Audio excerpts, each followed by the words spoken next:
Hello everyone, greetings to all of you and welcome to this special session titled Challenges Towards Peace and Stability in Kashmir, presented by Tillotoma Foundation.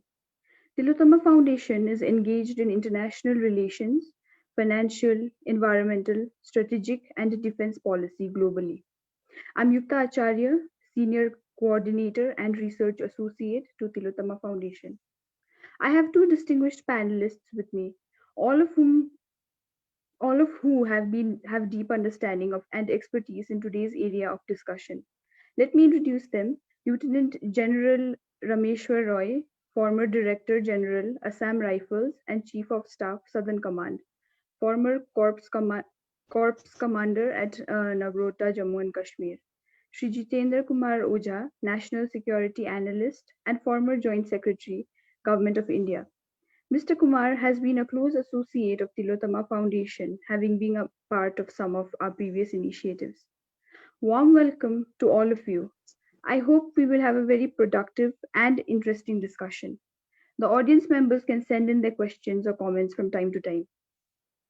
We have a very important topic at hand, a topic which is extremely sensitive, highly nuanced, and complex. Also, since there is a humanitarian crisis involved, we should look at the issue with compassion and ensure that we cover all perspectives of the issue.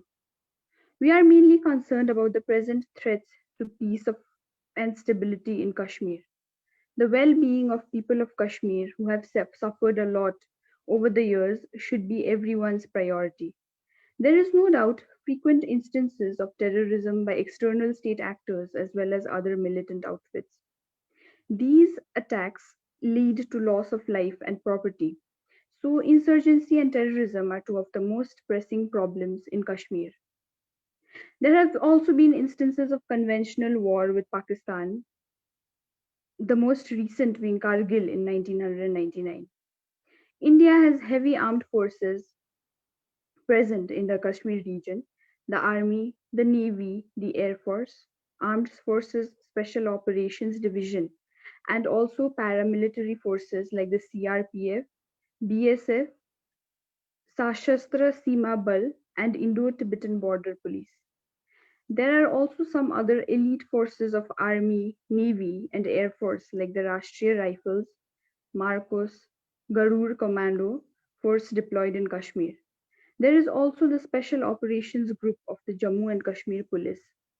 We also must remember that both India and Pakistan are nuclear powers. The abrogation of the Article 370 and Article 35A of the Indian Constitution, which granted special status to Jammu and Kashmir by India in August 2019, is an important incident in recent past that has heavily impacted the situation in Kashmir since then.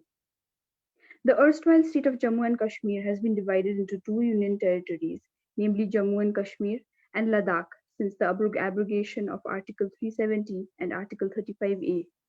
The situation in Kashmir must be looked at holistically.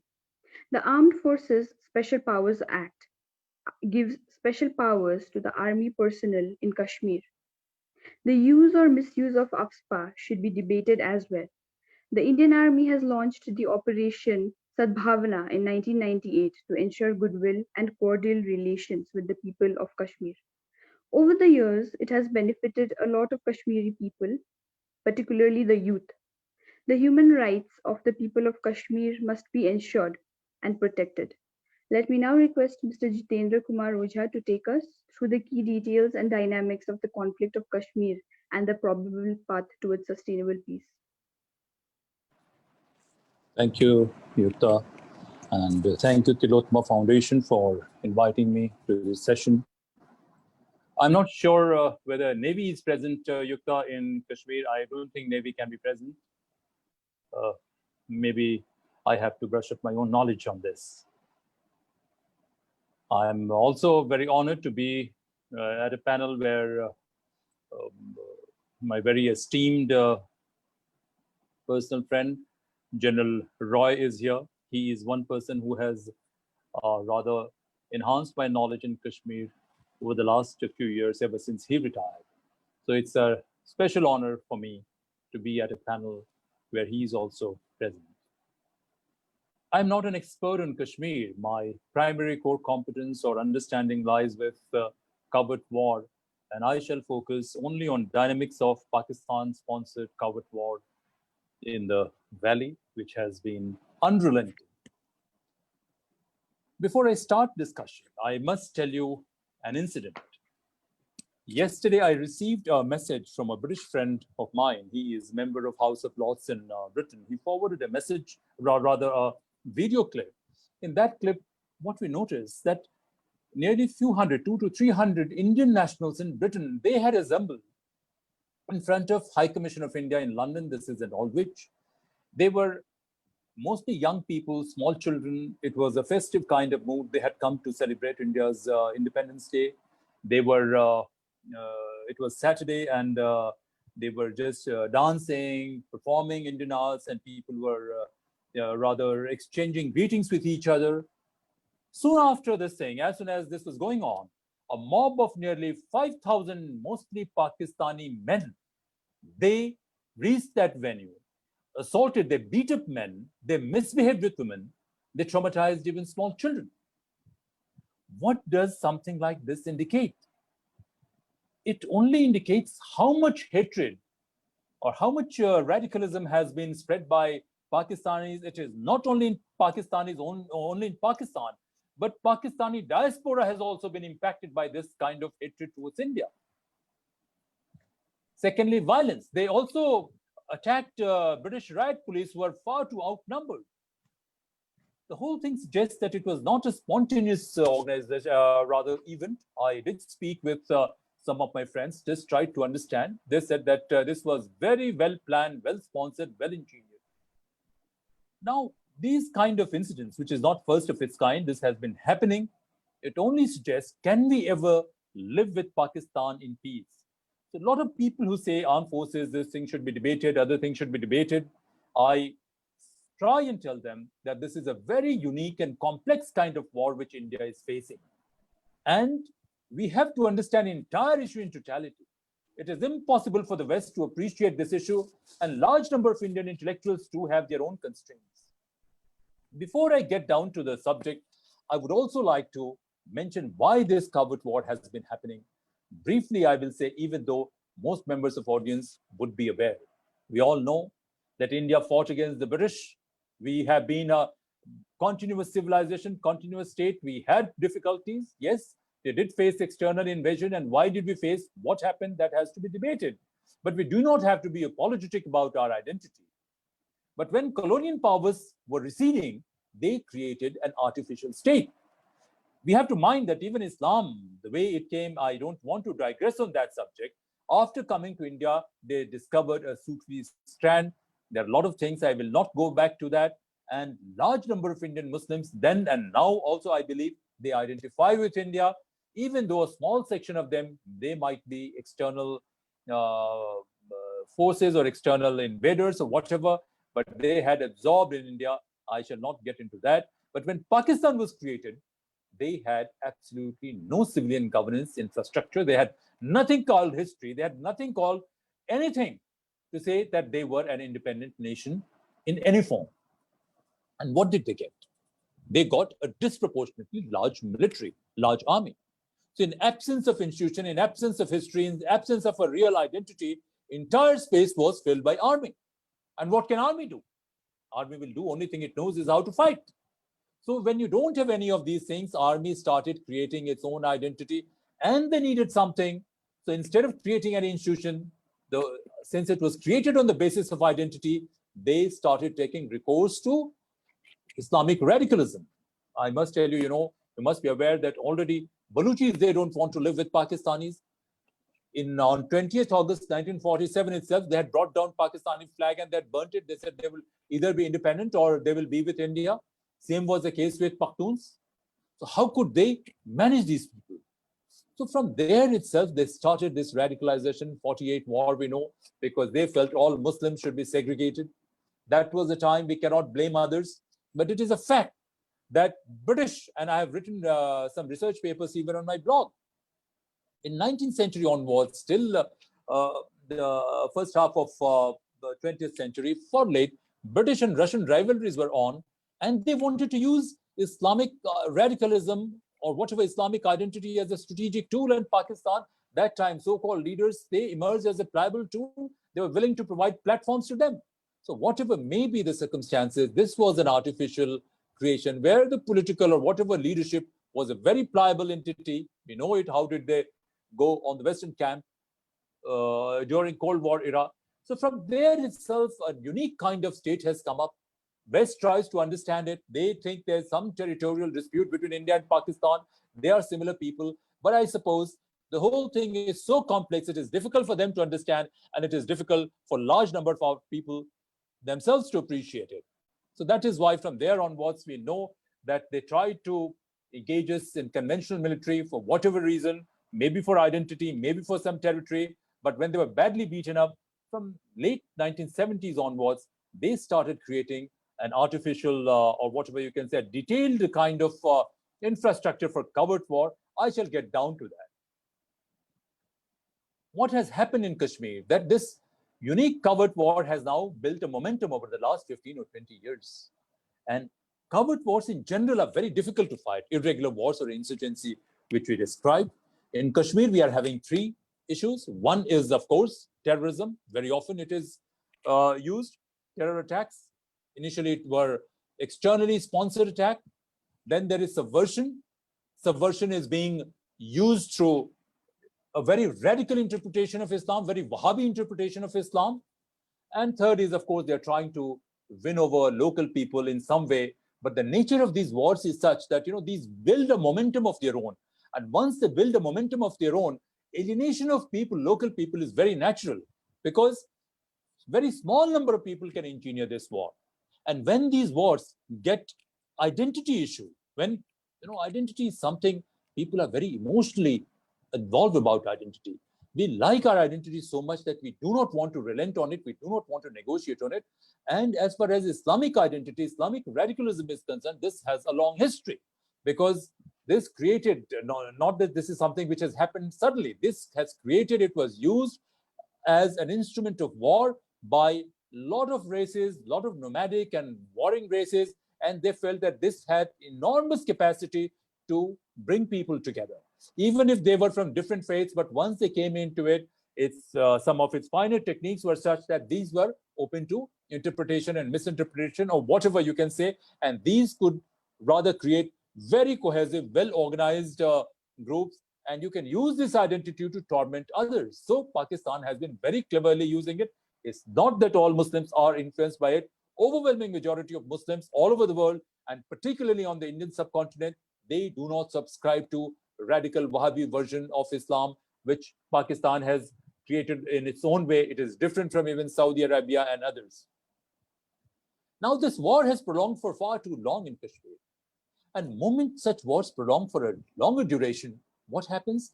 More people are alienated, because nature of war is such that invaders or attackers, they attack from behind the shield of civilian population, and security forces are at a disadvantage. We must place on record, not because very esteemed Lieutenant General Rameshwar is on panel, but there is very few examples anywhere in the world that a war of this nature for such a long time has been so nicely managed with minimum civilian casualties. I think if we see the dynamics of war, see its complexity, and in that context, if we see civilian casualties or suppression of civil liberties, I believe there is no defense force anywhere in the world which can come close to Indian Army. But before I get down further, I must say that this resolution of this kind of conflict requires very innovative strategy. I do not know perfect strategy, and I would also not like to comment on military tactics, etc., because I don't know, and especially when General Roy is there, he can throw some light on that. But I will focus on other dimensions. When we talk about challenges to peace and stability, I feel there are three factors we need to focus on. First, and these are in order of priority. First factor is security. Second factor is governance. And third, I would say political participation, representation, or social stability, or accommodation of political aspirations. As far as security is concerned, I would say there are two dimensions. We all know one is internal security, which Indian Army is handling, and it is handling so very well. This aspect is something which we are in a better position to control.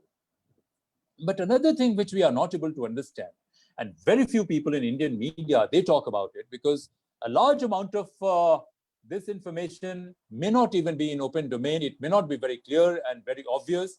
But when we mentioned about this incident on 15th August 2020, 2 days back, at High Commission of India's premises in London, it only shows that what a massive, elaborate infrastructure for covert war has been created by our adversary called Pakistan, which has been sponsoring and patronizing all kinds of war, organized terror, radicalism, and it has created massive economic and commercial support structure also, infrastructure also. We will discuss about that. But as far as internal security is concerned, I also say that it has two dimensions. One is military and second is non-military dimension. All over the world, most of the conventional armed forces, they are better trained to deal with military dimension. And this war is so complex. Earlier also we discussed that though Western troops, Western forces, they were fighting an external theater in Iraq and Afghanistan, and it is assessed that United States has incurred a total investment or expenditure of nearly $5 trillion. And still it has not been able to conclude war in those two theaters, where they did not have to be as mindful, as careful about alienation of civilian population, local population. Here in India, where our defense forces, they work under so much of watch, observations, control, and here they have to be so careful. So in these conditions, we have to appreciate, we have to give due credit to all our security forces who are operating in Jammu and Kashmir.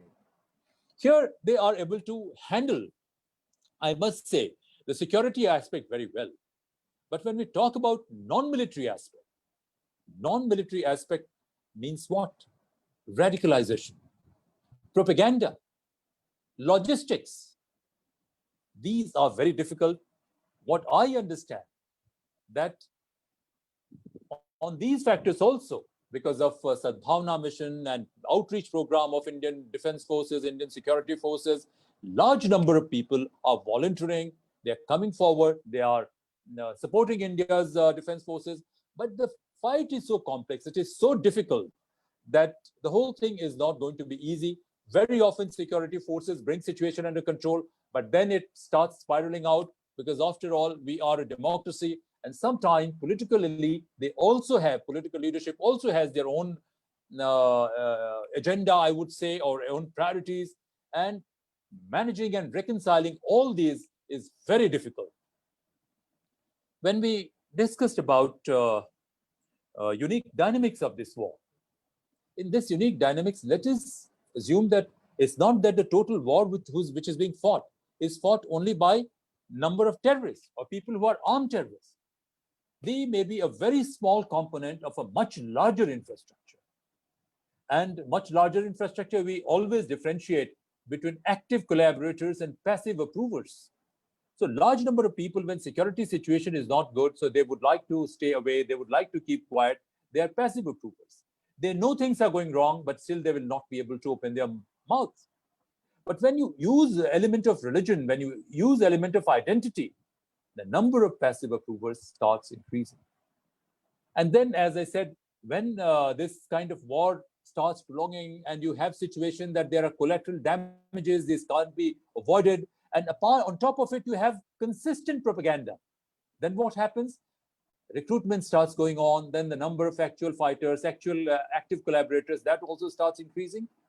The number of active collaborators also starts increasing when it is financially very rewarding, and rest of the institutions, not only in Jammu and Kashmir, but even outside that, they're so easy that these can allow money laundering to go on, or if these can allow Pakistanis to pump in funds, naturally under these circumstances, the number of actual active collaborators also goes up.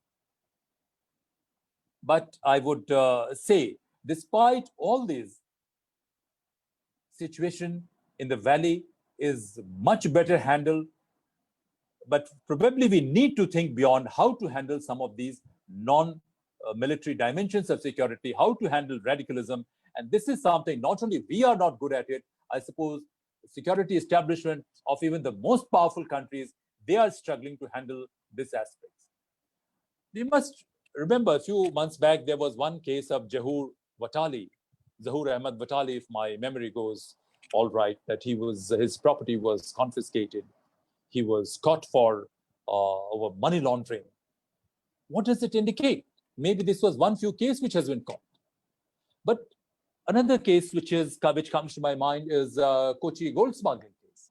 A few months back, another thing which comes to my mind is a massive drug overhaul, which Sri Lankan army was able to nab. And they said, some of my friends over there, they said, this is very routine. Large number of cases have not even come in media.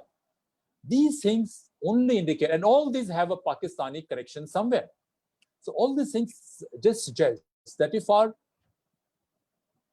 security agencies inside this country, none of the countries, they are so very well geared, but security agencies inside this country, those which are enforcement agencies, if they're not very tight, if there's slightest of space, because after all, we are an open society, then these forces would like to exploit loopholes like this. They continue to create activities like this, and activities like this do what?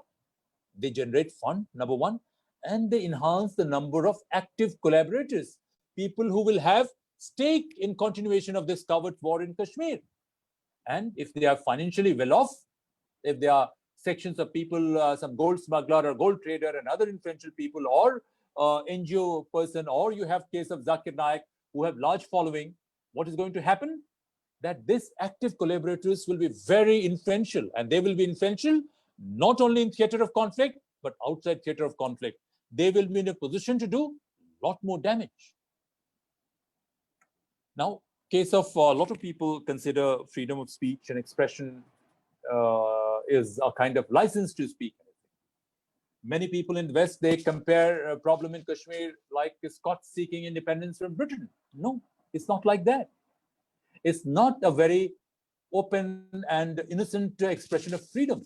It's a malicious abuse of freedom of speech and expression when someone in like a Pakistani sponsored and financially sponsored people who start talking about not only secession from India, but also hatred towards non-Muslims, and especially in the context of exodus we had of so-called minorities or Hindus from the valley. It's a very dangerous kind of expression of freedom, I would say.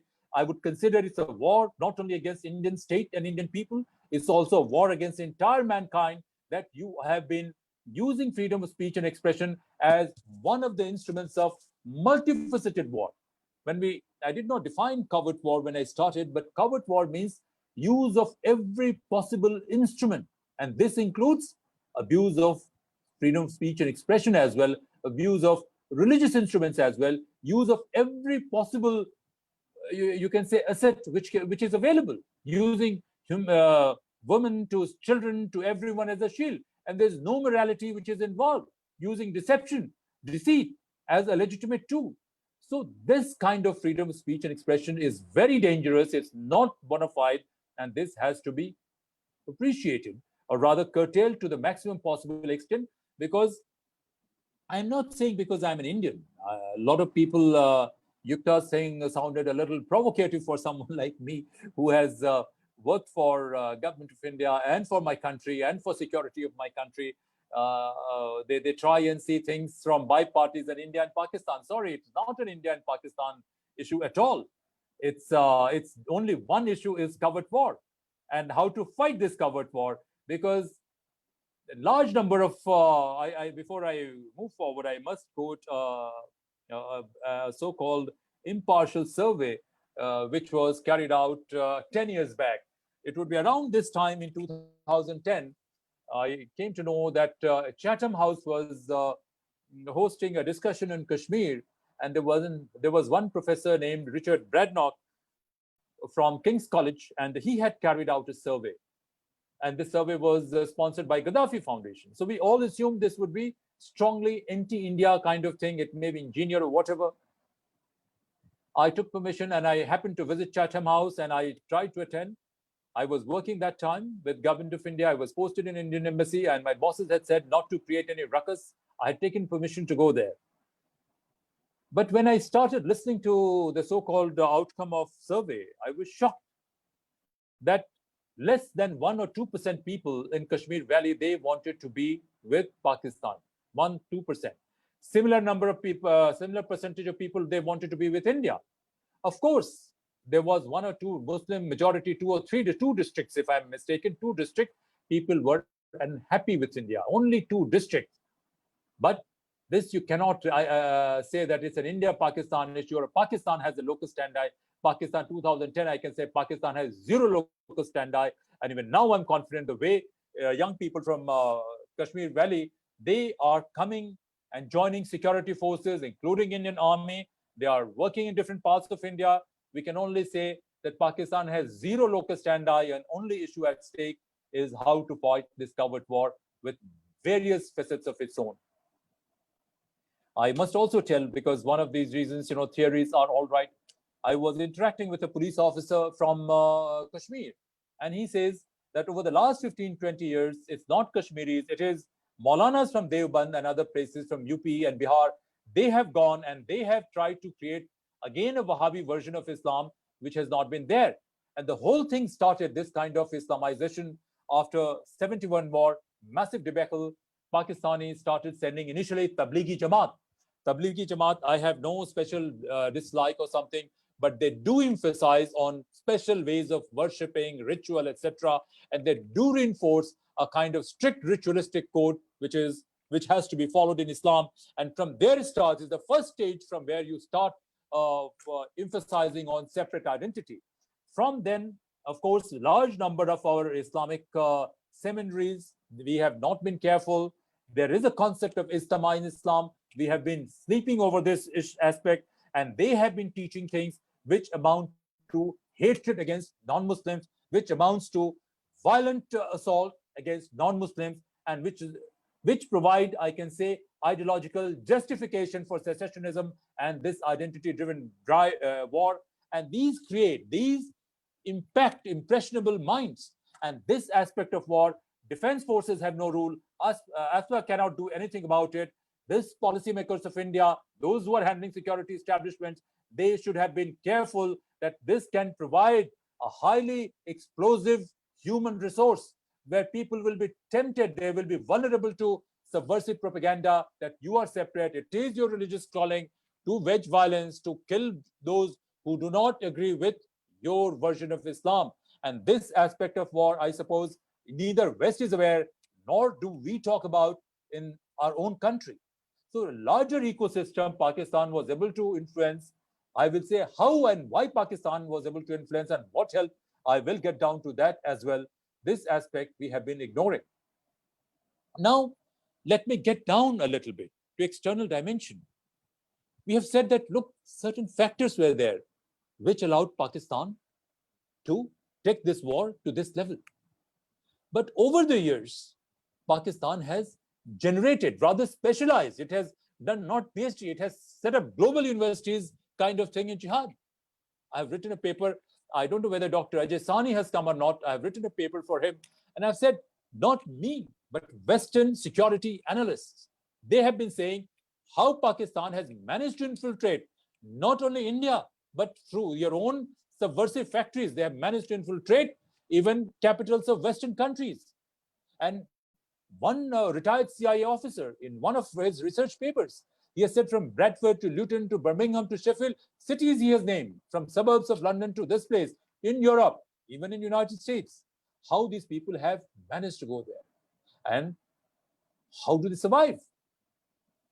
I'm not saying it. There are 2 UN Security Council resolutions. They talk about involvement of, or rather, use of organized crime, and how organized crime can be used in funding terrorism or funding this kind of war.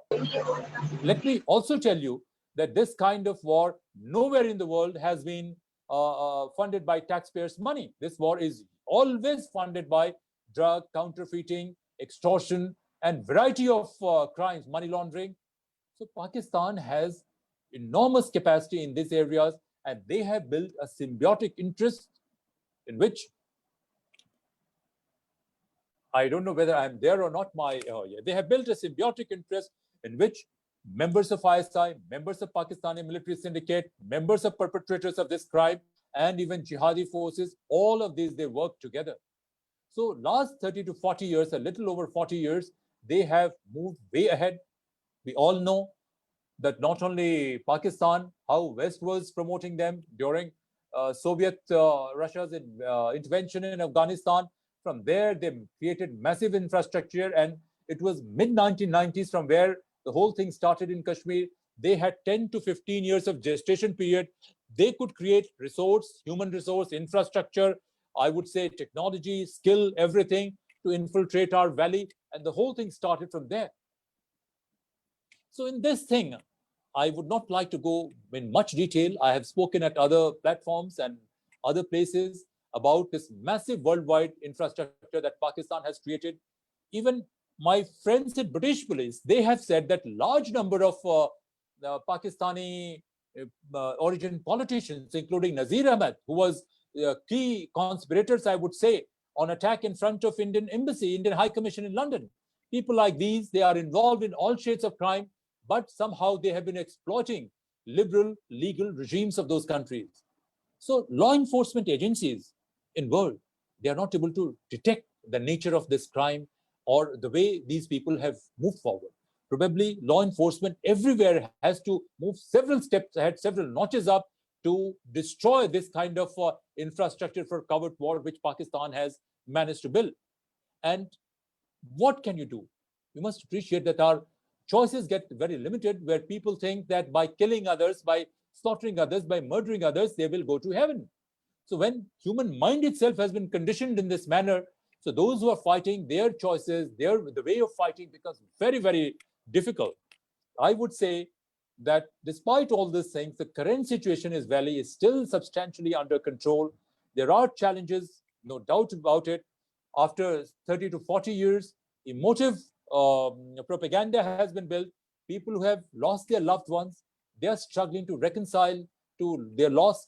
But within those people also, large percentage of people are there who would like to live their life and they would like to move forward. They know that their future lies with India.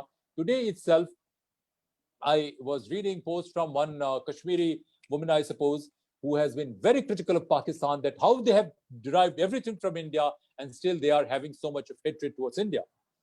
As I said, that first issue is security. I have focused largely on that. Governance is second issue, which is very critical. Look, we do have a very sturdy system of civil service to political system. We are a vibrant democracy, but our governance institutions are not perfect. In a situation like this, there are two challenges. Firstly, a disturbed security situation does not allow governance to flourish, to work on its own. That is one challenge. And secondly, the challenges of governance which we have may be very different in Bihar, may be very different in UP, may be very different in southern part of the country. But when you are facing sustained onslaught, sustained covert war, the challenges in governance become far more. And sometimes in certain areas, yes, police agencies, they are doing extremely well, but civilian governance agencies, they have a problem. And this problem gets compounded with the general phenomenon of political corruption. What most of my friends who are watching the situation, they said that in United Jammu and Kashmir, prior to 6 August 2019, political elite, a small number of political elite, their ways of working was quite unusual. They were exploiting their position. They were collecting a form of political rent. They were not letting civil service and other institutions to flourish. And after collecting this rent, they were depriving people within the valley as well as people within Ladakh and Jammu region of development, because large percentage of funds were siphoned out. But despite that, the amount of funds which went into Kashmir Valley and which have been invested at the cost of or to the detriment of or taking legitimate and fair share from rest of the country is phenomenal.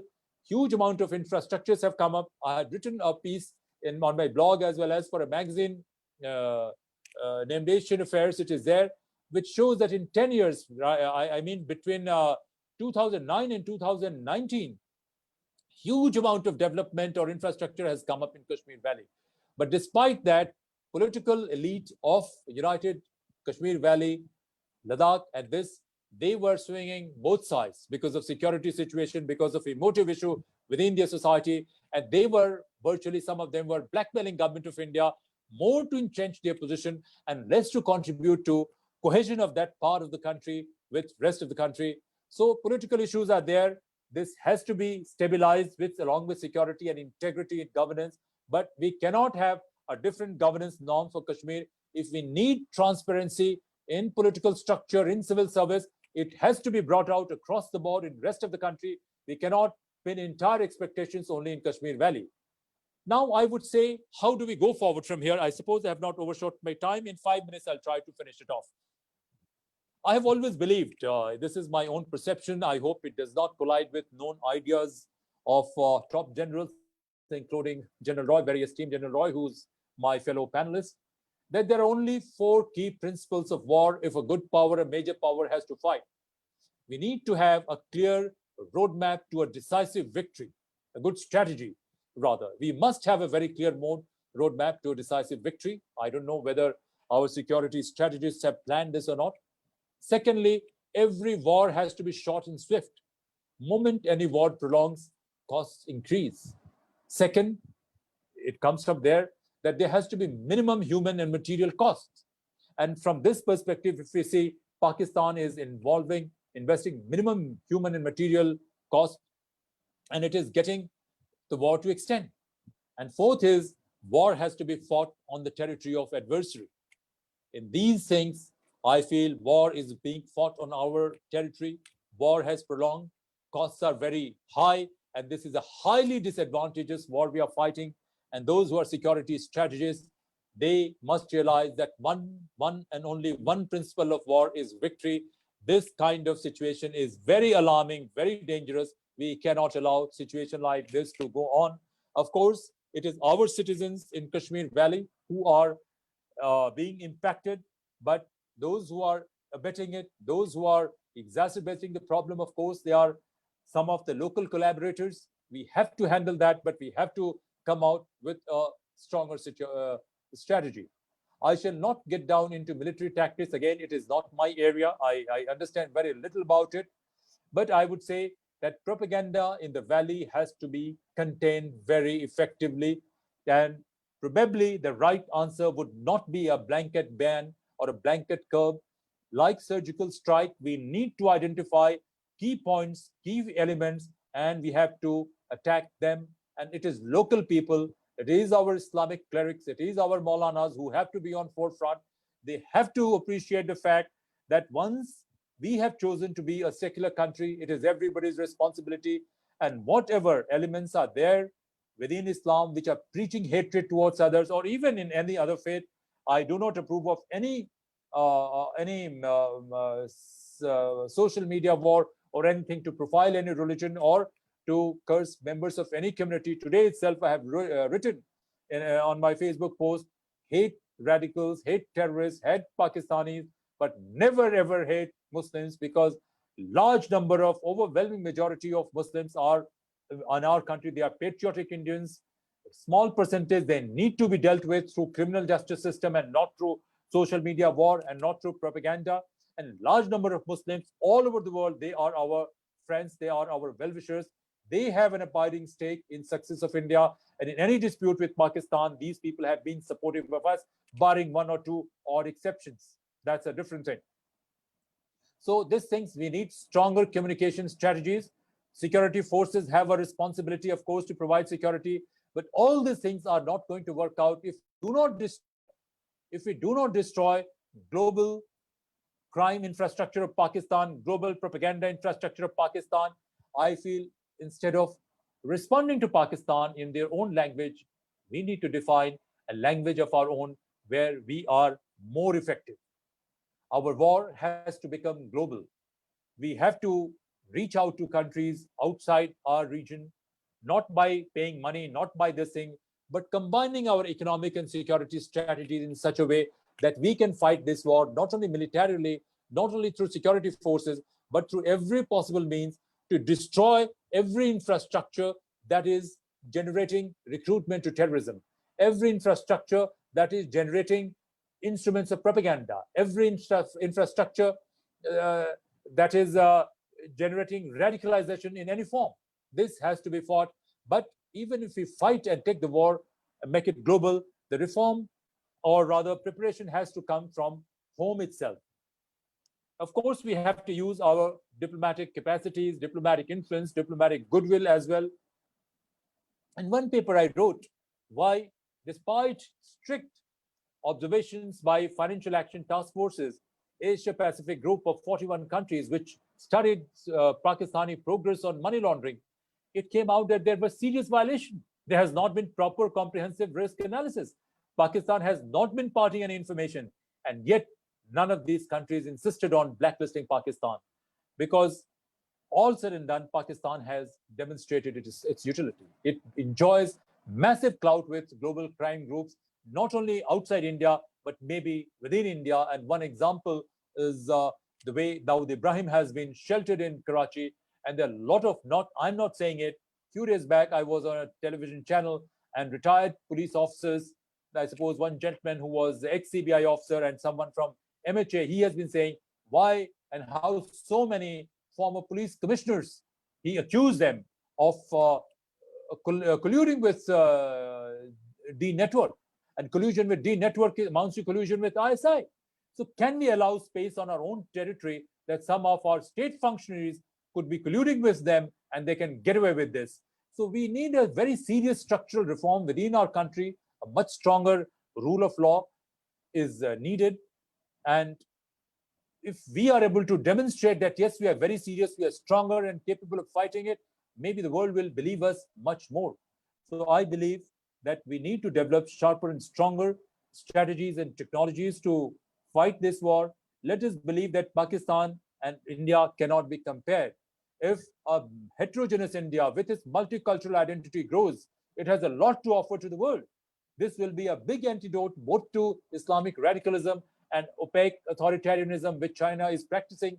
So I suppose the whole world has a stake in India, and we can build on this stake only if we are serious about it and we start with our reforms within our own country. Thank you so much for listening to me, and I thank each one of the participants, and especially the organizers and fellow panelists. Thank you very much.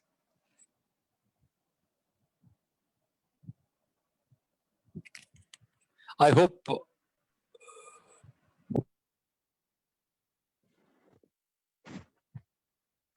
Thank you, Mr. Kumar, for your insightful presentation. I must clarify that I meant that there are some personal or special commandos of Navy in Kashmir. It is very much possible that I'm wrong. You have covered a lot of grounds, particularly the way Pakistan has engaged in the Kashmir conflict. You have discussed at length about their modus operandi. You have also highlighted some major factors important for peace and stability. The conflict in Kashmir has indeed a lot of unique dimensions. Your exploration of the state sponsored covert war and radicalization, as well as the major military and non military threats to internal security, was very interesting. You also talked about American military campaigns in Iraq or Afghanistan. You also touched upon the issue of money laundering in Kashmir. There are some questions already from the audience and some which I want to ask. We can go into that during the interactive session. Thank you for your message of tolerance and goodwill towards all Indian citizens. It is a must. We must love all Indians. I think social media itself is a big platform for propaganda and radicalization. I will come to you with this question. Let me now request Lieutenant General Rameshwar Roy to please address us. I request him to share some insights from his rich experience in Kashmir and other parts of the country. I also request him to throw light on the overall topic at hand. Okay, let me start with thanking the Tillotoma Foundation for giving me this opportunity to be here. And my friend and co-panelist, Mr. Jitendra Kumar, has spoken enough and made the big background of Pakistan's involvement with the Jammu and Kashmir problem. not only of the recent origin, but right from the time when we got our independence in 1947. So to that an extent, we would say that the problem of the Jammu and Kashmir is nearly now 7 decades old. And Pakistan tends to take pride in saying that this is the unfinished agenda for them of the partition itself. Notwithstanding what they maintain, and notwithstanding that they have got themselves involved in 4 direct wars in 47, 48, 65, 71, and 99 Kargil. And the 5th one, which is presently going on in the form of what we call in the military parley as the hybrid warfare, which has been going on in the Jammu and Kashmir state, which is now become the union territory of the Jammu and Kashmir and Ladakh. Fact of the matter is that Pakistan has seen through this issue now very closely over the last 3 decades. In 1990, when the present phase of disturbances started in Jammu and Kashmir, particularly after 1971 war and their defeat, creation of eastern wing of theirs into Bangladesh, they had made out this strategy of cutting India and bleeding them with 1,000 cuts.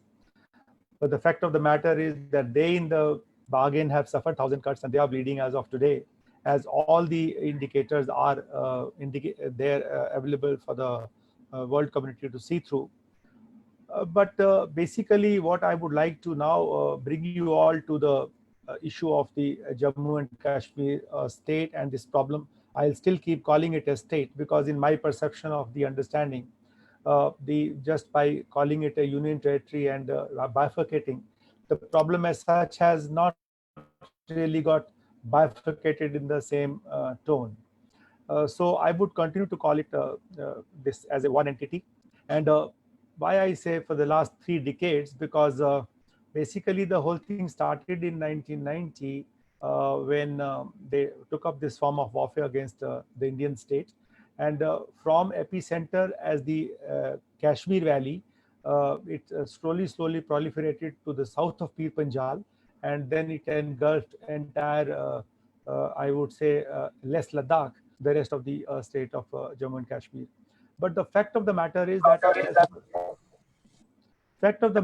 that as far as the security situation in Jammu and Kashmir is concerned, this has never been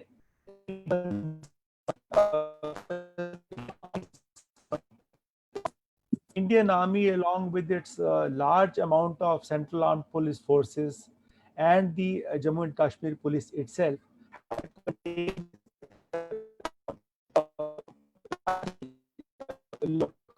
itself, and it has not allowed the sentiments to actually proliferate to the rest of the country. And I think the credit must go to the state of the India, the way they have handled this entire situation. But let me also be critical on one particular issue, that New Delhi, truly speaking, if you ask me as a soldier, and I belong to Jammu and Kashmir Rifles, this is my regiment from where my troops also come from there. And I have been now, out of 4 decades of service that I have in the army, that I had rather, over 30 years involved in the state of Jammu and Kashmir itself, starting from Batalek right down up to what you say, Kachua, Gurdaspur, and Amritsar, and all these areas which spill over into Punjab.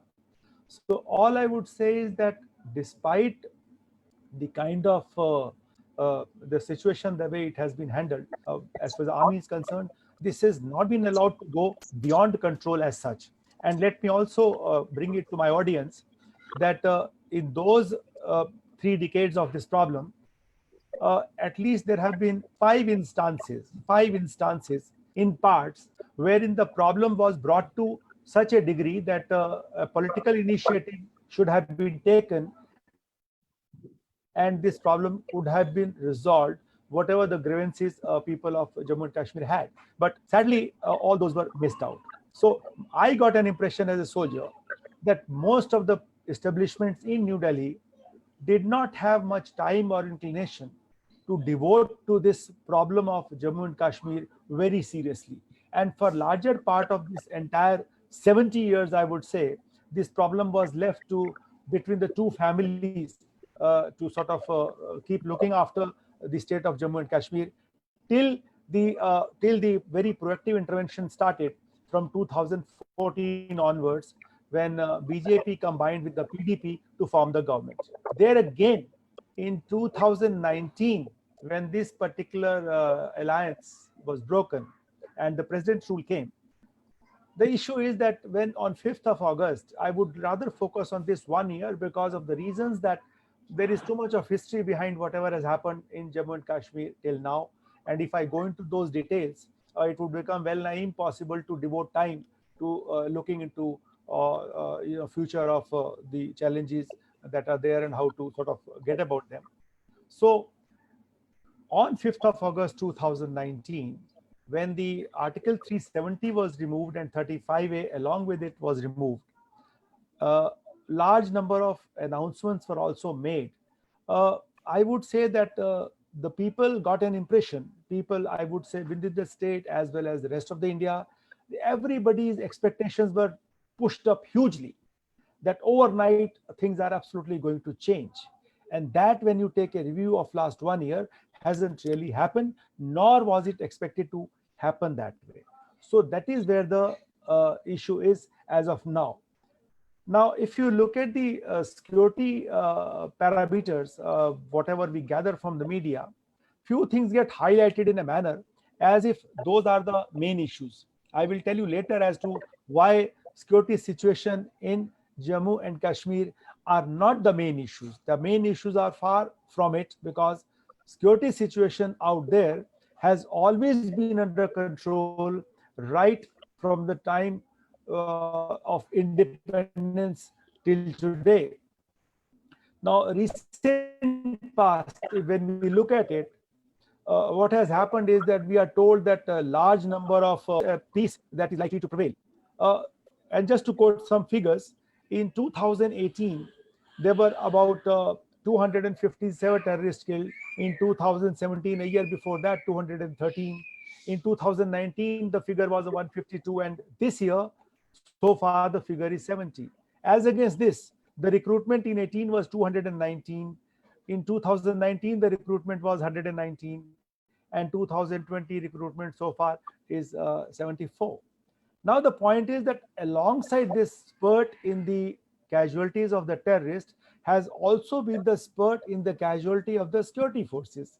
So when you look at the figures of the security forces, in 2017, while 80 were killed in that year, 2018, we had 91 security forces personnel killed. In 2019, this figure was 59. And this year, figures are not very, I mean, just around 15 or 20.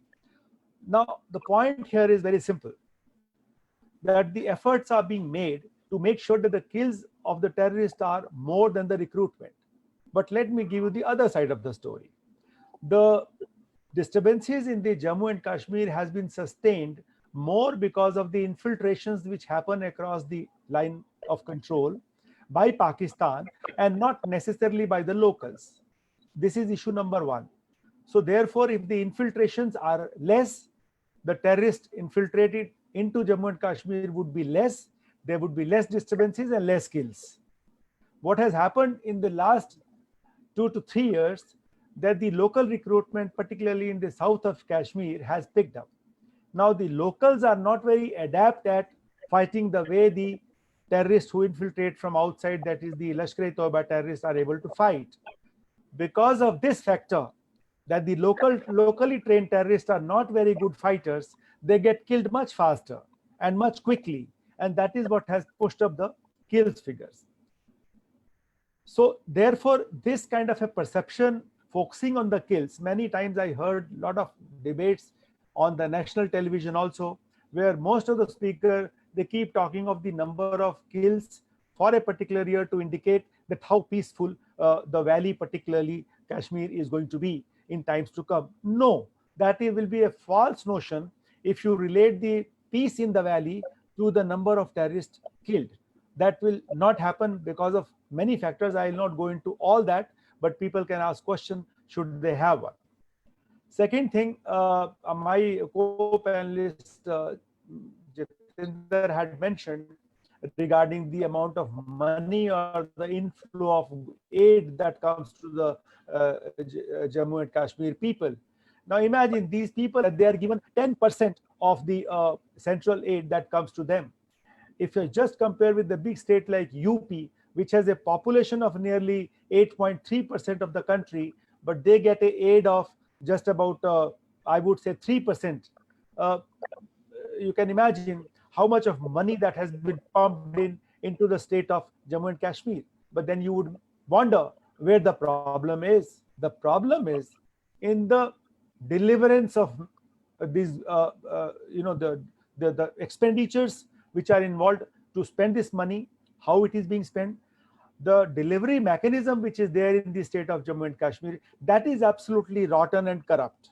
And because of which all the aids, in fact, if you try to further calculate this, it will come to, in last 16 years, each person in the state of Jammu and Kashmir has got nearly 91,300 rupees per year, each individual, in last 16 years. That is the kind of inflow of money is there to the state. But the delivery mechanism being what it is, the things have not reached the public. With the result, today when you go to this state, you will find development is the last priority. Most of the time, all the people who belong to this particular state, those who are very influential, they have got the property in 3 places. One is in Jammu, one is in Delhi or the bigger metropolitan cities, and one is where they are doing business now. So money has never been an issue.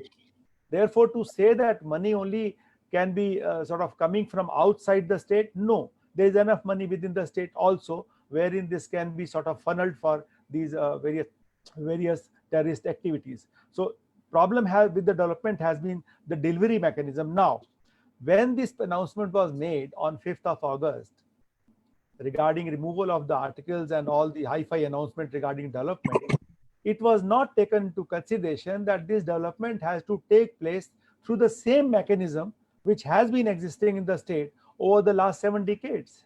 And that mechanism, nobody seems to be in a mood or with a kind of a determination to change that or to refine it or to make sure that the funds are not misused or they are not siphoned off to the places where they're not supposed to go. So that is the main problem of the Jammu and Kashmir. When I interacted with large number of people immediately after this announcement was made, people were not very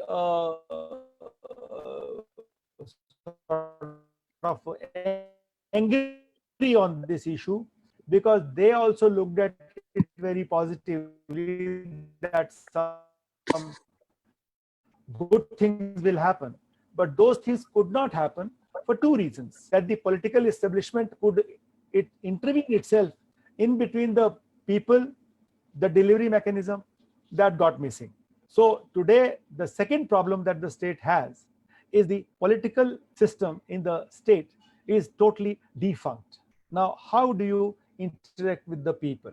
All through 30 years that we were controlling the security situation, whenever the situation will come within the control, like I mentioned about 5 times, one would always expect some kind of a new narrative to come in, some kind of a political solution to be thrown in. That never happened.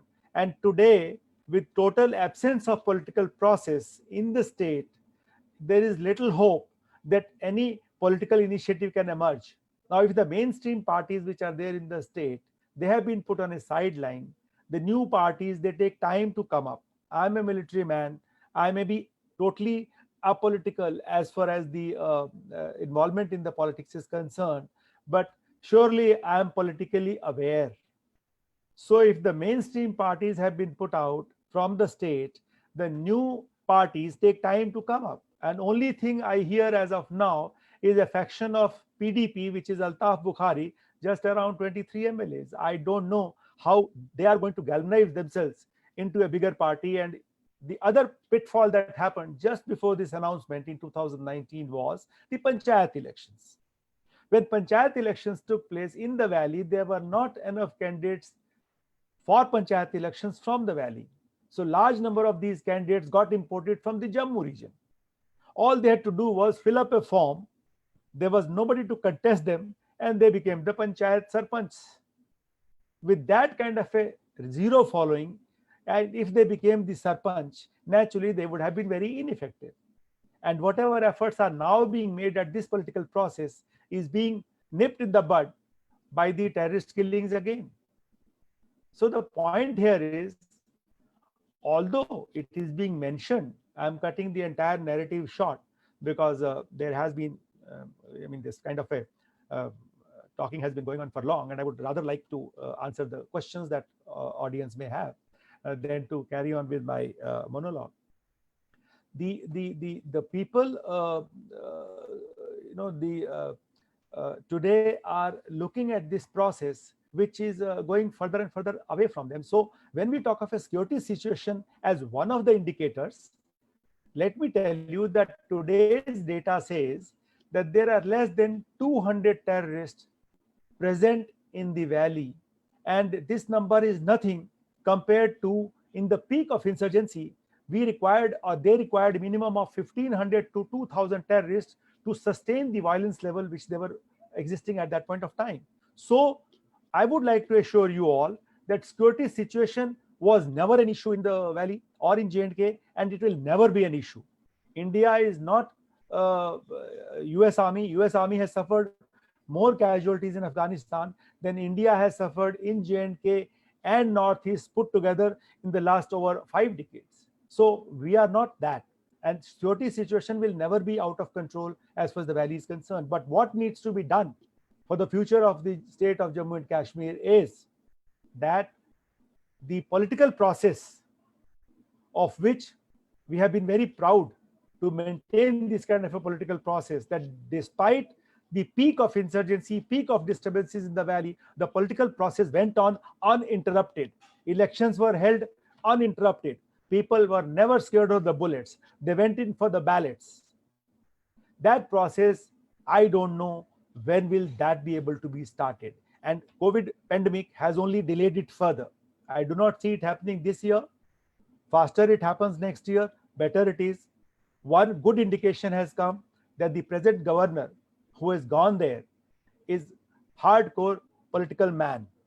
And with him being at the helm of affairs as a lieutenant governor, I would hope that the political process he would be able to get hold of in a faster time frame, because that is one good ray of hope. But there is a big question mark that has happened over the last 3 months.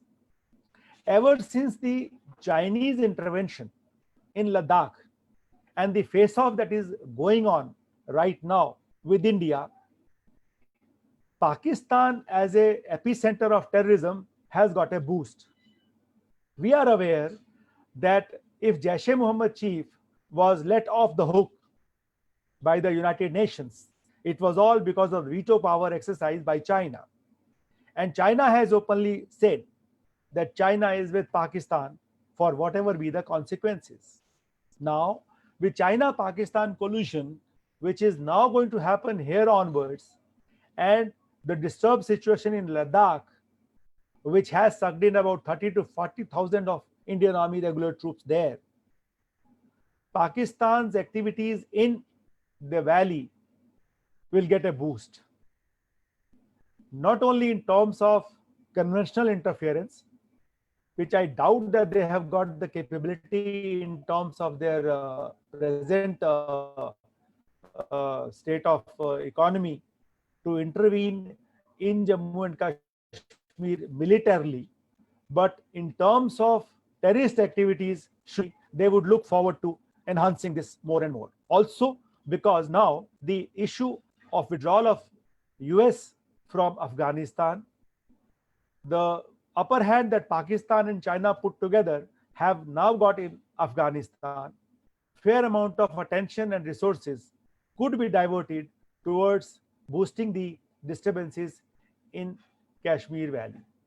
So therefore, this dimension having got added in favor of Pakistan, the security dimension in Jammu and Kashmir is likely to escalate. The only blessing is that it always dips during winter. So winters are now around the corner. October onwards, the snowfall starts. So therefore, it is going to give about 6 to 7 months breather before it starts reinventing itself to higher levels. But the big issue is that, for the information of you all, there are about 15,000 graves of Pakistani nationals which are made within the state of Jammu and Kashmir, as a constant reminder to their involvement, as a constant reminder to their being part of this struggle of the people which has taken place in the valley. That is again a degree of difficulty and a challenge for our security establishment and political leadership to get over this. And on top of that, what has happened is that in the recent past, announcements have been made that the terrorists killed there, their identities will not be disclosed. I agree that their janaza should not happen, but if you don't disclose their identities, then we are going to be on the firing line of the various human rights organizations. And as a largest democracy in the world, this vulnerability that we are likely to have is not going to be very easy to be maintained by us. So there are certain amount of political corrections required. We in the army have always maintained that any such disturbances of the type where the own people have got misguided, own people have got carried away by some kind of a propaganda and the narrative given in by our enemies across, there the solution lies in the political realm, not so much in the security realm. Therefore, the priority here for the future of the J&K is the political process. The priority here is the lifting morale of the delivery mechanism which exists of whatever government wants to do to be delivered to the people. I would go to the extent of saying that if for the development of the state, those assets which are to be constructed, those assets which are to be made, if security forces are required to guard them and guard the workforce, even at that cost, it should be made, it should be maintained, and it should be run. People as of now in the valley particularly have got a huge amount of feeling of alienation, and that alienation has happened because they feel that by removing article 370 and 35A, large amount of people from the other parts of the state are going to come to their land, and they are going to buy that land, they are going to grab that land, and they are going to stay on that land which is rightfully their land. So this feeling of alienation needs to be removed. How would that be done is a separate process by itself. There are people, I'm sure, who are more into it, can work that out. But I, as a soldier, have this feeling that if we want to have the future of Jammu and Kashmir looking brighter, then these are some of the things that we need to do for the short term as well as for the long term. As far as the situation in Ladakh is concerned, this is only sort of added fuel to the fire, which is again a challenge as far as our leadership is concerned. I think I would like to put a stop here.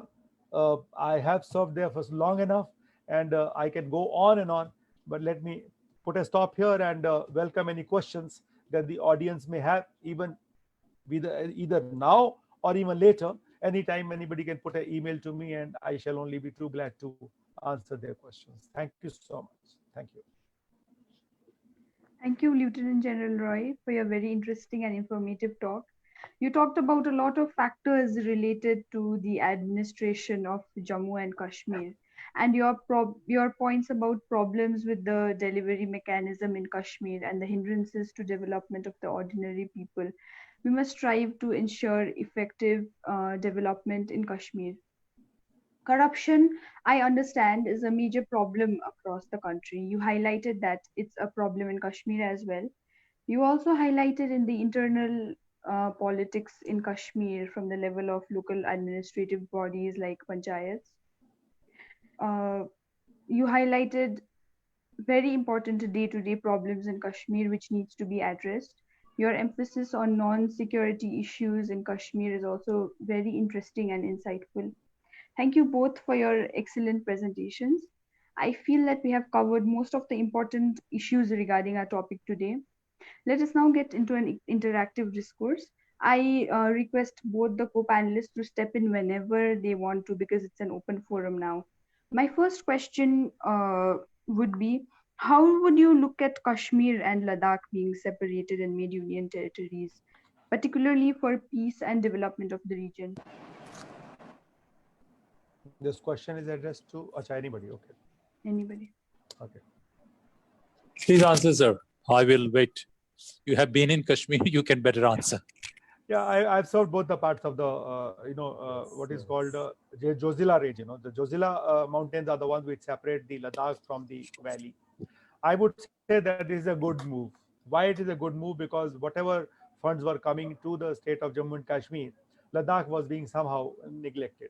And Ladakh is a larger landmass with lesser population. So there is a less inclination to develop the infrastructure for the good of the people over there.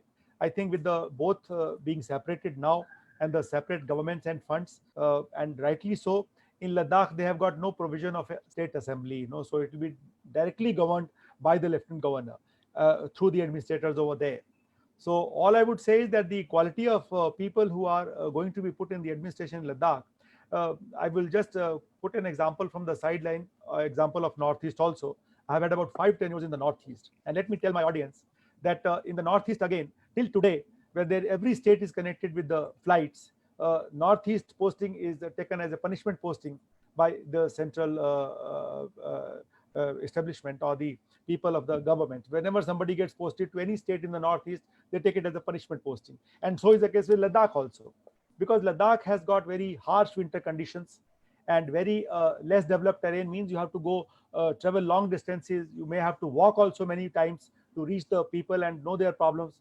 And for that reason alone, I would say that unless the right category of people who have got the passion for it are posted to these places, the delivery of development and the infrastructure in these places will remain a problem. And also I would like to tell the audience that in my country, despite having almost over 7,000 kilometers of frontiers which are covered with mountains, and nearly 6 to 7 months of winter in those places, we do not have enough agencies for developing infrastructure which have got expertise to do it in the mountains. We need to develop those agencies.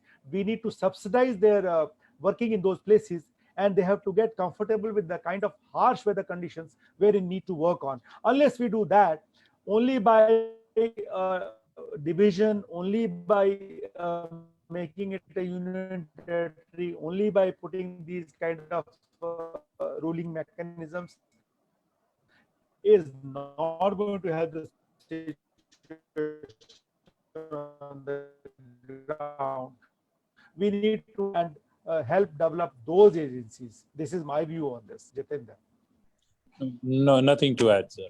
I suppose we need a total restructuring of entire civilian bureaucracy, civil service system. This is not the right platform, but we need to create right incentives, right skills. It's not that only people who are working at certain level, they don't have skills. We have, our bureaucracy boasts of some of the most brilliant, most intelligent people anywhere in the world. But still, I believe that as an institution, it has a lot of distance to cover. The challenge in this direction is not only confined to Jammu and Kashmir, it's national. Maybe we will discuss it on a different platform or on a different occasion. But I 100% agree with Lieutenant General Roy that there is need for restructuring our entire governance apparatus, because goodwill of people and well-being of people is very critical, and it's not an act of charity.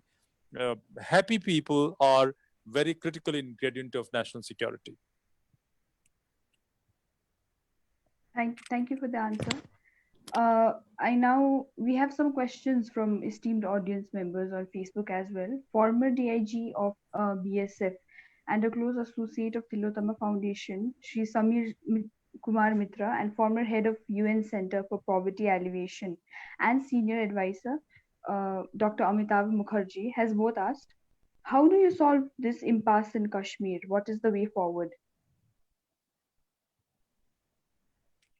General Roy would like to answer.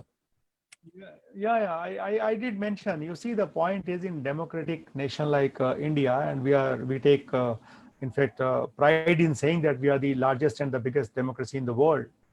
The only way that any impasse can be solved or can be moved forward is through this the democratic process. And the only democratic process we have learned is the participation of the people. Now, I mentioned about the fact of political process in Jammu and Kashmir. Therein, I also mentioned that there is, as of now, when I speak to my friends over there, and there are plenty of them, they all give me only one sense, that they are all feeling very let down and alienated. Now, that it will take quite some time before that particular feeling goes away, because it has built over the years, and it was finally last nail in the coffin on 5th of August last year. But notwithstanding all that, the people over there are basically looking forward to peaceful, happy, good life. And that will only come when the governance improves. And to carry out governance in these places, a lieutenant governor would find it well nigh impossible to do it directly with the civil administration. You require in between an interface of these political leaders who will be more aware of the political nuances and the people's problem which they'll bring out, and the action can be taken to remove. To my mind, all efforts must be made to start this political process as early as possible, even if it is a fractured kind of a political process, even if it is not a perfect one. Let me remind everybody here that Jammu and Kashmir has got 65% population which is under 35 years, and all this population, majority of them, I would say, in fact, all of them have been born under bullets. Since 1990, those people must be touching 30s now. So most of the people who are young, most of the people who are now eligible for voting and who may form part of the political process are born under bullets. So to get them over to participate in the process, it is a Herculean task, but this needs to be done. I find no other way to remove this impasse than to have a political process in place, even if it is to be supervised, even if it is to be governed, even if it is to be it remains in a fractured form, not a perfect one, but we must move on with that process as early as possible. I see no other hope. I think there is nothing to add. General has said very beautifully, because bureaucracy or civil service has its limitations. And in a vibrant democracy, the people, their participation is very crucial. And this kind of duress, people cannot be happy under long phases of duress, so they have to come out of it. And I also 100% agree that even if the process is not perfect, it is not perfect anywhere in the country. So why do you expect something extremely perfect only in Jammu and Kashmir? If you wish to reform, reform everywhere else. But this process must set in. And if that process must set in, the sense of inclusion will improve in people. And from there, of course, governance, as pointed out, is very critical. So both governance, it's not that in such situations only if some doles are given to people, they will be happy. Their pride, their belief is also very important. And that pride and belief has been hurt through some way or the other, whatever, whether it's right or wrong or what are correct or incorrect. I wouldn't like to get to that. But this damage or dent in their belief, that is really worrying. And I agree with General that process must set in as quickly as possible. Thank you. Thank you for the answer. There is another question from our live audience. How can we handle corruption issues in Kashmir as highlighted by Lieutenant General Roy? Do you think the current regime is handling it efficiently? You see, the Jitendra, do I answer this? Please, please go ahead, sir. Kashmir centric. I actually, I'm not a Kashmiri. I don't belong to the state of Jammu and Kashmir, but the belonging to Jammu and Kashmir regiment of the Indian Army, and also having spent all my postings there, about 30 years of my life in that area. You see, the corruption, a very good tool has come in terms of electronics in today's world, where there is a transparency of all kinds of transactions, there is a transparency of the funds, there is a transparency of accountability. I'll give you a very interesting story that in all the insurgency affected states, be it Jammu and Kashmir or even the states in the northeast, wherever the disturbances are there, most of the people get away from any kind of a harsh audit system. They are not subject to audit. They are not subject to questioning regarding these funds. And therefore, they're able to funnel off these funds into different directions. So that kind of an accountability and transparent has to be brought in. The excuse given by all these people who are handling funds, they say that, look, how difficult it is to survive in these areas, and you expect me to account for this money? Hey, come on. I mean, if the money you are getting, you damn well account for it. What do you mean by giving this excuse that because of disturbances, it's so difficult to survive there, and therefore the money also cannot survive in these areas? So this is the general excuse given by the people, and the only way transparency can come in, that the accountability of the money given. The other big option is, why cannot most of the projects in these states be executed by the center itself? Because if center executes it with its own, let's see, as far as let me quote a weird example of Chinese. When they promise an aid to some other country, or they undertake a project with some kind of a budget layout in some other country, they even take their own manpower to do it. So they bring their own hardware, they bring their own manpower, they make it over in that country, and most of the payout money which is being given for this project is also funneled back to their citizens and comes back to their own country. If it can happen by China in some different nations, why can't we in India do it? That let most of the central agencies take up these projects within the state, which are full of corruption, and the state mechanism is not fully geared up to do the job. They do it, and that is how the money can best be utilized and accounted for. If that is done and people see the fruit of it, if the local people know that if they don't behave properly or they don't execute the funds properly, the center outside help will come, outside people will come to do it and take the money back. Naturally, they will get involved then. But that is what is not happening. Everywhere there is a process of just giving out the money. Like I told you, each Kashmiri has got 91,000 rupees per year over the last 16 years. But is that money visible anywhere? No. Whereas in a place like UP, this amount is just barely 3,500. So that is the problem, and therefore center must intervene. When the states don't behave, you execute your project, get the money there directly to the project manager over there, and that's how you can reduce the corruption. And over the years, then build up the accountability through the transparency in a manner, then the states can be audited more harshly than is the case now. This is my answer. I would only say, why single out Jammu and Kashmir only? Of course, from Jammu Kashmir's perspective, what Lieutenant General Roy has said, I 100% agree with that. But corruption as a phenomenon has to be addressed nationally. Our agencies, institutions, processes, and procedures of accountability have to be strong throughout the country. And of course, this state is far more disturbed. You have to pay special attention. And this becomes worrying, because part of funds from corruption is funneled into terrorism or funneled into secessionism. So that's far more worrying. So you need special attention, but I feel corruption as a phenomenon has to be addressed nationally. Thanks a lot for your answer. As I was mentioning earlier, I think social media itself is a big platform for propaganda and radicalization. How do we counter social media propaganda by separatist forces?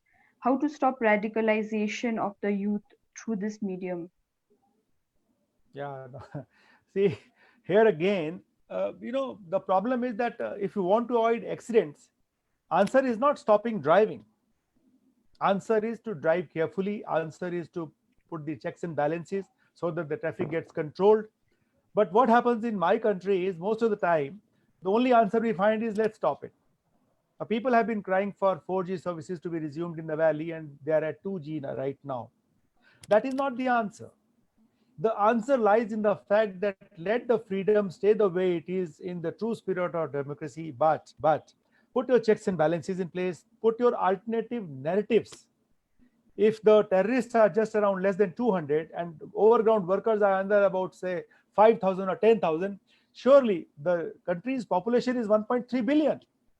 So if 1.3 billion people cannot overpower just about a couple of thousand people with their narratives and with their views and what is put on the social media, I would find it very amazing that why did that particular thing is to be stopped.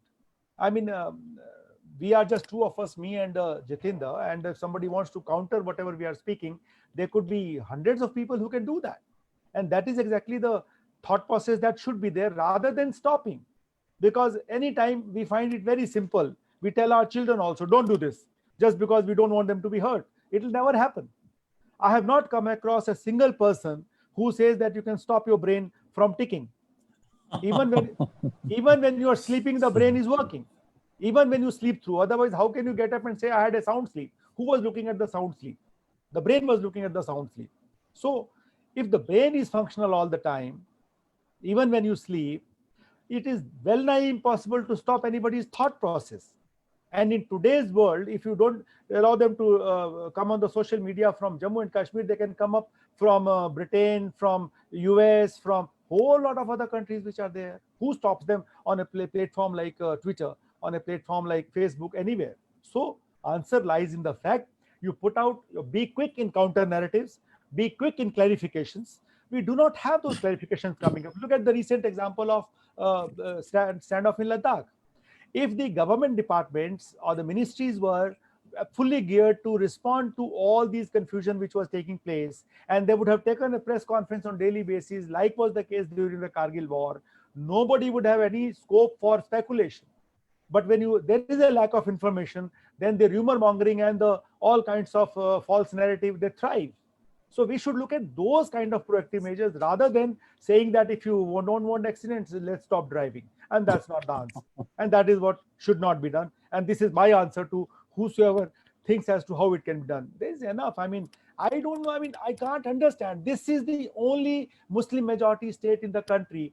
I don't understand how can it overpower balance of the majority of the states when we in democracy are always majority is authority. So majority is authority. Simple. Why are we worried so much about it? Today we should have confidence enough to ease the measures, to let them feel like our brothers and sisters. You will see the results yourself. If I trust you, you will not abuse me. But if I don't trust you, you may not abuse me in front of me, but you will abuse me behind my back. So it is the question of developing that confidence, developing that rapport, developing that kind of a narrative, rather than getting absolutely aggressive about it to say that, look, I can counter it like this, or I can counter it by lynching. That simply cannot happen. And that simply should not happen in any civilized society. And that's my answer. Yeah. Thank you so much. There have been some questions on Tablighi Jamaat. I know Mr. Kumar has referred to that in his talk. Yes. Still, if you want to make some comments, the questions are about radicalization and Tablighi Jamaat and their political affiliation, if any. No, Tablighi Jamaat just teaches how to practice Islam in its purest form and various rituals. It does not say anything. But some of the rituals, some of the practices that Tablighi Jamaat teaches are very, what I would say, not medieval, but in a very purist kind of form. And I say this is first foundation, first step towards a separate identity, something very distinct identity. So what I was saying that particularly after their defeat in 71 war, Pakistan decided to change their strategy, because in 65 war also, as we hear from records and literature, that whenever a Pakistani infiltrator was caught, Kashmiri people, Muslim majority Kashmiri people, they used to hand over such person to Indian security forces. But from 70s onwards, they realized that they cannot fight and they have to rather create something from within the valley. They have to use Islam, and it was a Muslim majority area. So they started quietly sending people, not necessarily through infiltration, through mainland here, etc. And Tablighi Jamaat delegations, they started visiting Kashmir. And Tablighi Jamaat did the initial work. And after Tablighi Jamaat, others started coming. So Tablighi Jamaat did the foundation work. Maybe they were not aware how and why they were being used. But this was state-sponsored. This is what I hear from open literature, open this thing. And I suppose that once your separate identity is reinforced and this kind of awareness or consciousness is brought about, naturally from there things start going wrong.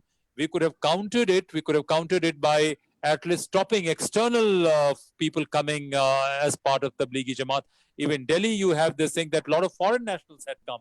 So this kind of thing could have stopped and we could have gone ahead with our other teachings, etc., schooling, education, to ensure that this negative impact doesn't come up. I would also say Tablighi Jamaat did not do that initial damage. Subsequent damage was done by hardcore separatist kind of thing.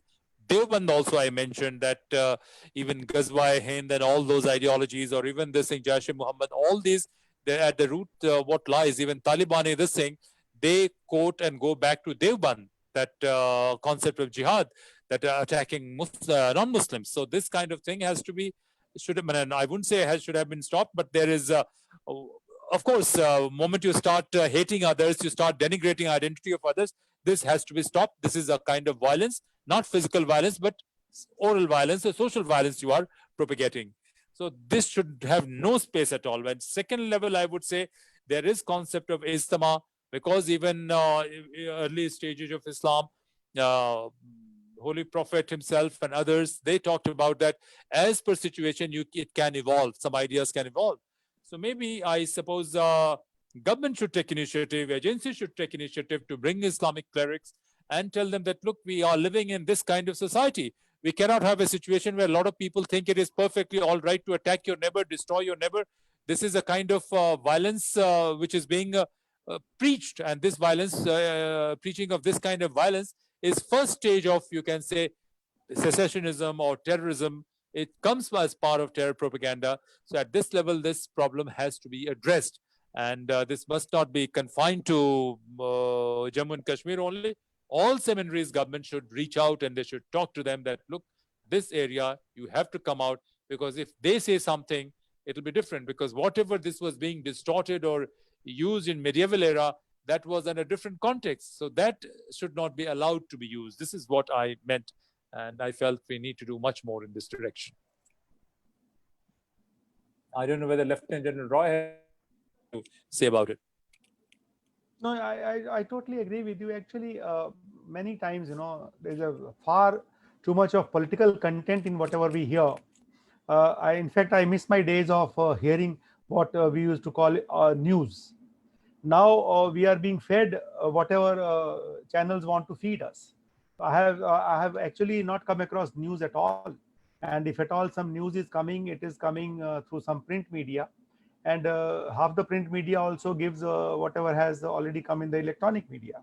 So I would say that these kind of narratives, let me tell you, Indian Muslims, if I will not go too much into history of it, but whatever little I know of it, Indian Muslims are not very prone to getting radicalized, because unlike the many places, our Indian Muslims have grown with us for centuries, and they have grown with us in a kind of a society which has always been not very, they've been friendly, but friendly in their own way, in the sense that I remember the village culture, for example. If you go to any village in India, any village without exception would have sprinkling of all kinds of religions, and nobody bothers what they do within their house. As far as the village is concerned, the peace is always maintained over there.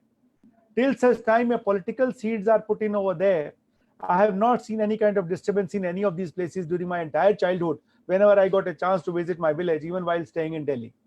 So this is how I will say that most of these narratives that we talk of, radicalization, de-radicalization, do you know that the radicalization, de-radicalization process is to do with those people who have been kept captive in a particular confined environment, And that is where then they are given the kind of sermons and lectures to de-radicalize them.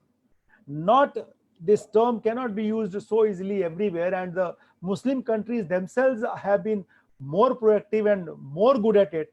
If I really have to suggest, then the kind of de-radicalization that has taken place in Indonesia and Malaysia, those are the examples that one can pick up, and not the countries like India. Imagine UK, which may not have any kind of Muslim population, the kind that we have in India. Do you know, we have been having the second largest Muslim population till quite recently. I think Pakistan has just crossed it by few thousand or couple of thousand only recently. So being the second largest country with the second largest Muslim population, we have never been fearful of these words called radicalization and de-radicalization. These are the Western narratives which have found their way into our system, into our media, into our all kinds of political processes. And despite being on the media right now, let me accuse of the national channels itself, who have been responsible to put larger divide of such narratives within the population in the country. If they would not have brought it up, nobody would have known what is radicalization and what is de-radicalization. This is also for sure. In a country of 1.3 billion, even if 10 to 100 odd guys have gone to fight in the ISIS, it is of no consequence really, if you ask me. They may have gone, if nothing else, maybe for the sake of adventure alone. That is how I will take it, rather than taking it rather seriously, because the more seriously you take a problem will start enlarging itself, rather than putting it aside to say, look, I'm confident enough to sort out this particular issue, let me not put my attention to this place. But the moment you put attention, the problem will start enhancing itself. This is the way I look at the issue.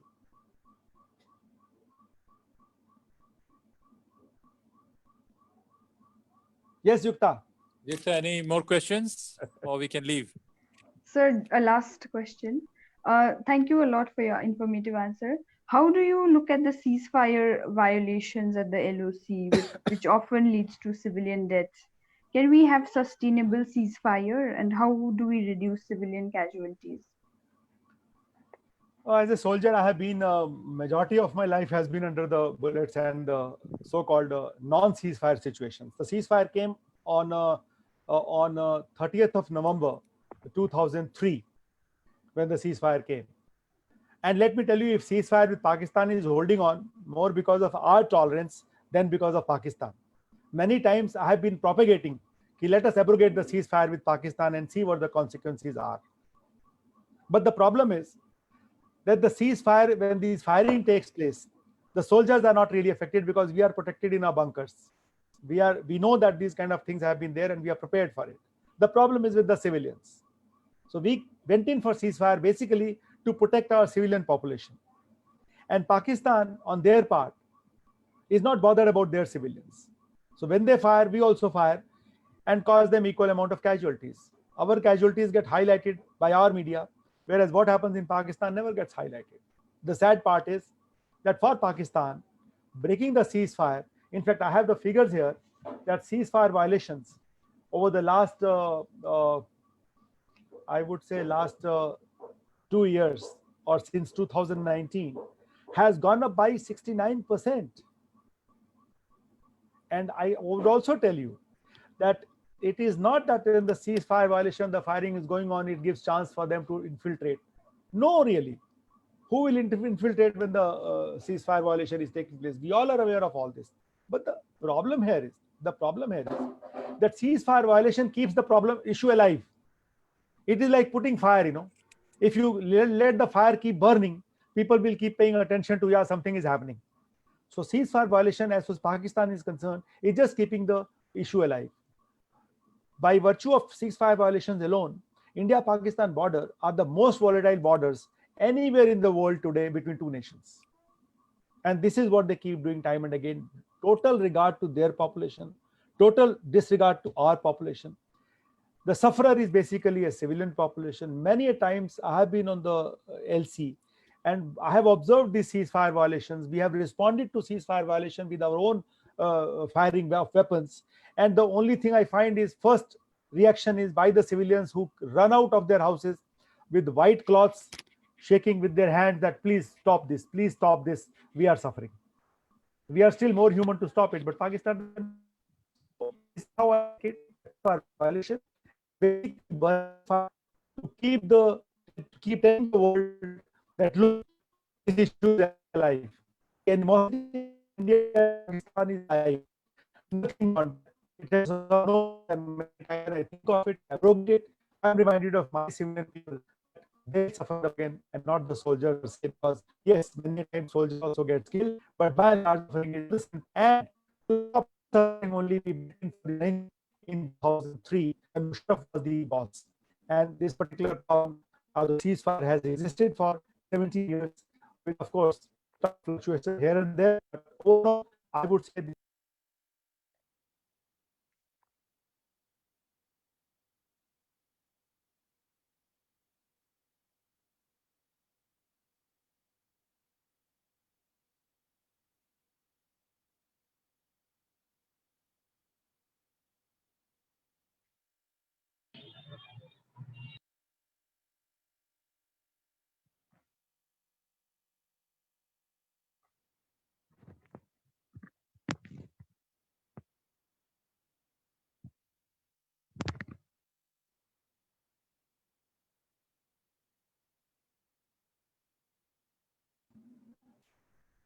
To me it appears that Zoom being a Chinese, not Chinese based, but China has a stake in this particular. Hello, not able to hear? Sir, we Yeah, can hear you. because Zoom is also on Chinese platform one way or the other. They keep telling us that look, face off. Yeah, it looks like the face off is on. I wish we could have our own platforms, our own data servers and all that. We would have been much better off. Hope somebody is looking into it. We have a separate ministry called Internet of Things. I don't know, where is it? Voice is lost. Yukta, our host. Hello. Yes, sir. Hello. I think, yeah. Can you hear me? Am I audible?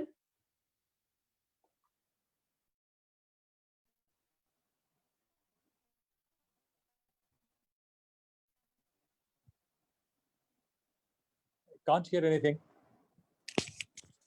Am I Hello. Yes. Am I audible? No, yes, just now you came. Okay. Yes, sir. Just now. Thank you so much. So General Roy has left? No, I'm Yes. still here. How can I sir. out my host? Just hello. Hello. Yes. So last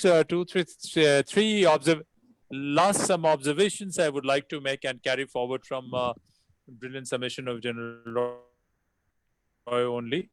But look, we have to destroy capacity and resolve of Pakistan. It is normal, good civilians of Pakistan have to be our friends. We also have to learn better techniques of hybrid war and better techniques of propaganda, because as General Roy said, the biggest threat to people of Pakistan is not India, but their own military establishment. The kind of dramatics, the kind of dirty and criminal tricks it keeps on, not entirely aware of. I'm also not entirely aware of, but by my reading, research, exposure, and interaction, I'm trying to criminalize force, expecting it to behave, expecting their army to behave the same way as our army is doing. I think it is our mistake. We should not expect, because they want to oppress their own people. They want to keep these issues alive, and that's why they have been acting in this way. We have to have a kind of end game also in our mind. And people say that we have to live with Pakistan. Probably, I don't think world can live with Pakistan the way internal structures of Pakistan are, the way Pakistan's involvement is there in terror, radicalization, and organized crime, not only in this part of the world, but almost everywhere. Game in our mind. And the answer to that will not be from debates, discussion, and social media alone. We need serious restructuring of all our governance institutions, including political institutions, because our democracy must be able to provide high quality governments. Only then we can bring these forward. I don't think any other country anywhere in the world is facing, including any other country. and we have enormous potential. If we can provide some of the best human minds, I'm sure we do have some of the best human minds in India's defense forces and otherwise. Now the challenge is how to marshal all these resources. And Kashmir is, I suppose, symptom of a larger problem, because Kashmir has a symbolic value. The real problem is the nature of Pakistani state and our dysfunctional or semi-discuss on governance. And we have a good strategy to destroy this resolve of Pakistan to indulge in kind of activities. I think the whole world will be a far better place. And thank you very much. Thank you. Thank you so much for your Yukta, answer. I have completed. Yes, sir. Yes, sir. Thank you. Thank you. Thank you so much for your answer, both of you. Thank you so much, both of you, for coming in the session and enlightening us on various issues. Let me thank the audience members as well for their enthusiastic participation. Let me all inform you about our upcoming international special session on Iran and strategic connectivity in West Asia on 19th August. Thank you. From 5 p.m. Indian time, 4 p.m. Tehran time, and 2:30 p.m. Moscow time. You'll find further details on our official Facebook and Instagram pages. Thank you all. Have a good day. Goodbye. Thank you. Thank you.